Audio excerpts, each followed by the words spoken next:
Pernah kan bernafas? Kalau kamu makhluk hidup pasti pernah bernafas. Setiap tarikan nafas kita hirup udara setiap detik dengan sadar atau tidak sadar. Kita bernafas menghirup udara itu tidak perlu bayar. Gratis. Selama kita hidup.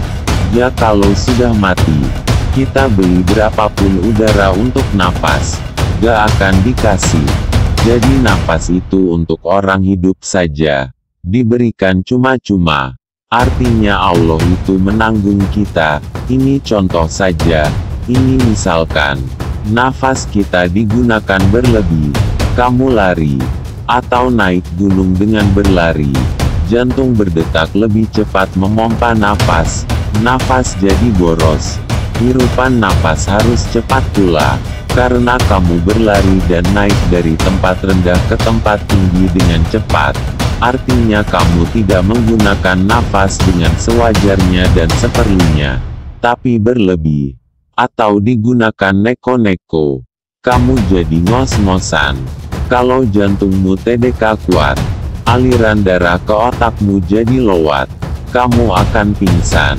Atau jantungmu terlalu cepat memompa, dan tak kuat, putus urat ke jantung. Kamu bisa kena sakit jantung. Bahkan yang fatal kamu bisa meninggal karena serangan jantung.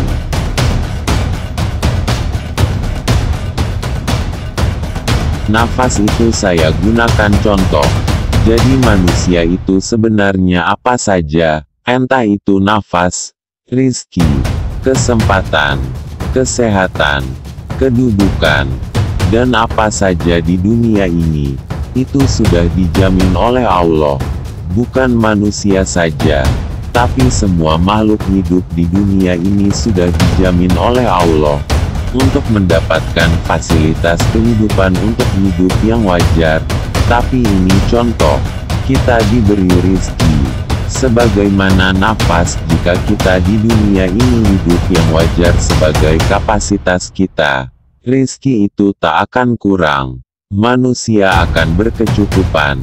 Tapi ketika manusia itu berpola tingkah over, belagu, sok-sokan, tidak hidup wajar, hidup penuh gaya hidup, dan tidak sewajarnya menjadi diri sendiri, itu seperti orang yang bernafas dan dia lari naik gunung.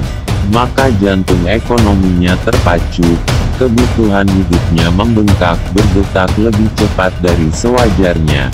Hidup mengikuti gaya hidup, ingin dilihat bergaya, pakaian harus gaya. Akhirnya kapasitas kebutuhannya melebihi kapasitas rizkinya. Ya ujungnya banyak utang sana sini. Padahal kalau kita hidup wajar, apa adanya, tidak neko-neko, semua sudah diberi bagian rizki oleh Allah. Tapi karena melebihi kapasitas rizkinya, karena menuruti bergaya hidup, lantas hidupnya jadi sengsara. Hidup saja yang wajar, apa adanya, gak usah neko-neko. Sederhanakan diri, bergaya di depan orang itu. Mereka orang lain itu tak tahu, pakaian yang kamu pakai itu mahal apa murah.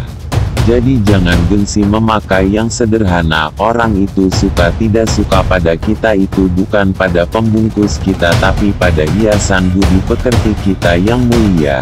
Maka kalau ingin disukai orang berbudi pekerti saja yang mulia.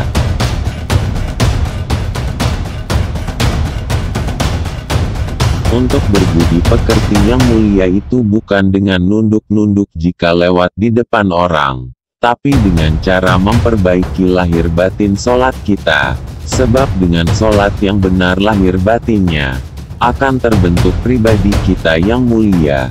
Sebab sholat itu bisa mencegah seseorang dari perbuatan keji dan mungkar. Artinya dengan sholat yang benar lahir batinnya itu akan membentuk pribadi kita menjadi orang yang berbudi mulia. Tak akan melakukan ucapan, perbuatan, tindakan yang keji.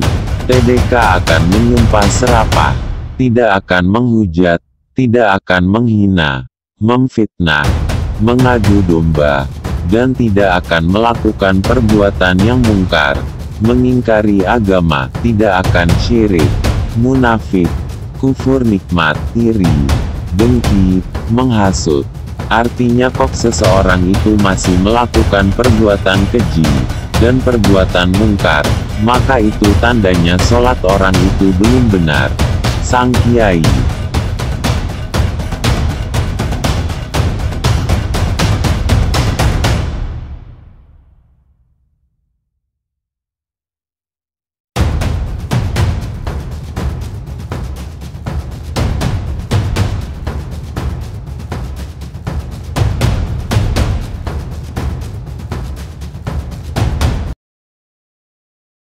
Subscribe itu gratis, dan jangan lupa juga nyalakan loncengnya agar saya bisa semangat upload video yang menarik